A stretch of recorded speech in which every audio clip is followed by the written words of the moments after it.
সাদিয়া জাহান প্রভা, জন্ম মার্চের 30, 1988, একজন বাংলাদেশী মডেল এবং অভিনেত্রী। মডেলিংয়ের মাধ্যমে তার মিডিয়া জগতে আগমন ঘটে। টেলিভিশন বিজ্ঞাপনে মডেল হিসেবে কাজ করার পর তিনি কয়েকটি খণ্ড নাটকে অভিনয় করে খুব অল্প সময়ের মধ্যে জনপ্রিয় হয়ে ওঠেন। সাদিয়া জাহান প্রভার জন্ম শরীয়তপুরে। জাতীয়তা বাংলাদেশী। মাতৃশিক্ষায়তন নর্থ সাউথ বিশ্ববিদ্যালয়, Shanto Mariam university of creative technology, পেশা মডেল ও অভিনেত্রী। কর্মজীবন 2005 থেকে বর্তমান। পরিচিতির কারণ সিকান্দার বক্স 2011, দাম্পত্য সঙ্গী জিয়াউল ফারুক অপূর্ব 2010, বিচ্ছেদ 2011, মাহমুদ শান্ত, বিবাহ 2011, বিচ্ছেদ 2014। তার উচ্চতা 5 ফুট 4 ইঞ্চি, 1.63 মিটার। প্রভা 13 ফেব্রুয়ারি 1988 সালে বাংলাদেশের শরীয়তপুর জেলায় জন্মগ্রহণ করেন। তার মা কল্পনা রহমান একজন প্রাক্তন উচ্চাঙ্গ সঙ্গীত শিল্পী এবং বাবা মুজিবুর রহমান একজন পেশাজীবী। তার 2 বোন ও 1 ভাই রয়েছে। তিনি 2006 সালে মোহাম্মদপুর প্রিপারেটরি কলেজ থেকে উচ্চ মাধ্যমিক সম্পন্ন করেন। এরপর তিনি নর্থ সাউথ বিশ্ববিদ্যালয়ে এর বিবিএ কোর্সে ভর্তি হন, কিন্তু ব্যক্তিগত কারণে তা শেষ করতে অসমর্থ হন। পরবর্তীতে 2011 সালে তিনি শান্ত মরিয়ম ইউনিভার্সিটি অব ক্রিয়েটিভ টেকনোলজির অধীনে ফ্যাশন ডিজাইনের উপর পড়ালেখা শুরু করেন। কর্মজীবন সাদিয়া জাহান প্রভা 2005 সাল থেকে মডেলিংয়ের মাধ্যমে অভিনয় জগতে প্রবেশ করেন।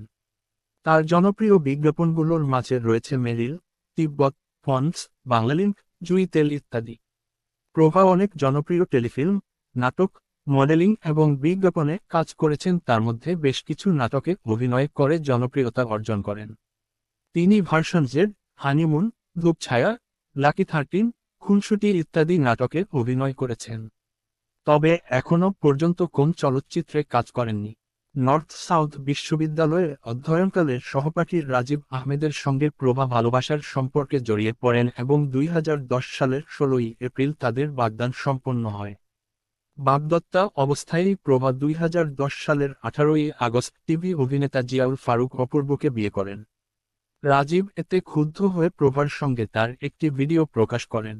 এর ফলে প্রভার ব্যক্তিগত ও পেশাগত জীবন ক্ষতিগ্রস্ত হয় এবং এর রেশ ধরে 21 ফেব্রুয়ারি 2011 সালে অপূর্বর সাথে প্রভার বিবাহবিচ্ছেদ হয়। প্রভা তার অভিনয় জীবনে সাময়িক বিরতি আনেন এবং 2011 সালের 19 ডিসেম্বর বহুজাতিক কোম্পানি গ্রামীণফোনের কর্মকর্তা মাহমুদ শান্তকে বিয়ে করেন। 2014 সালে প্রভা ও মাহমুদের বিচ্ছেদ ঘটে। প্রায় 2 বছর অভিনয় থেকে দূরে থাকার পর 2013 সালের মার্চে রিজওয়ান খান রচিত ও কায়সার আহমেদ পরিচালিত খণ্ড নাটক প্রণয়িনী-তে অভিনয়ের মাধ্যমে আবার অভিনয় ফেরত আসেন। ক্যারিয়ারের শুরুতেই ব্যক্তিগত কারণে সমালোচনার মুখে পড়েন ছোটপর্দার অভিনয়শিল্পী সাদিয়া জাহান প্রভা। এরপর শোবিজে আর বেশি সুবিধা করতে পারেননি তিনি। ব্যক্তিগত জীবনে একাধিকবার বিবাহবন্ধনে আবদ্ধ হলেও বেশি দিন তা স্থায়ী হয়নি। 2010 সালের 16 এপ্রিল দীর্ঘদিনের প্রেমিক রাজীব হাসানের সঙ্গে বাগদান হয় প্রভার। ঠিক 2 বছরেরই 19 আগস্ট প্রভা বিয়ে করেন অভিনেতা জিয়াউল ফারুক অপূর্বকে। তাদের বিয়ের পর রাজীবের সঙ্গে প্রভার ব্যক্তিগত মুহূর্তের কিছু ভিডিও অনলাইনে ছড়িয়ে পড়ে।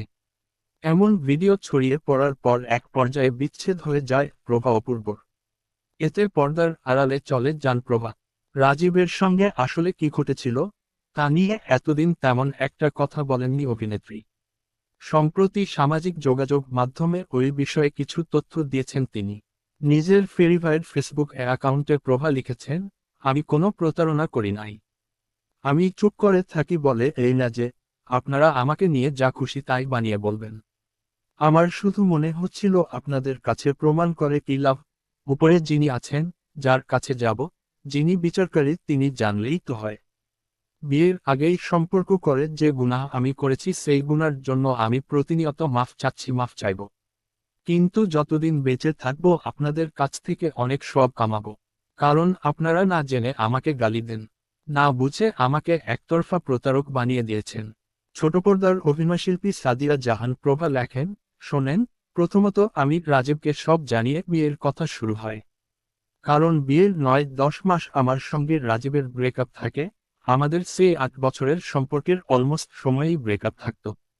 রাজীব আমাকে কখনোই সম্পর্ক থেকে বের হতে দিত না। এটা ওর সাইকোলজিক্যাল সমস্যা ছিল। ব্রোকেন ফ্যামিলির ছেলেও, কারণ ওর বাবা ওর মাকে ছেড়ে খুব ছোটবেলায় অন্য এক মহিলাকে বিয়ে করেছিল। তাই হয়তো ওর মনের মধ্যে জেদ ছিল যে ওকে ছেড়ে কেউ যেতে পারবে না। আর তাই এই আমাকে বিভিন্নভাবে কনভিন্স করে পার্সোনাল কিছু মুহূর্তের চিত্র ধারণ করে। যাই হোক, সেটা যদি আপনারা সাইবার ক্রাইমের বিভিন্ন গল্প পড়ে থাকেন যে কেমন করে ছেলেরা মেয়েদেরকে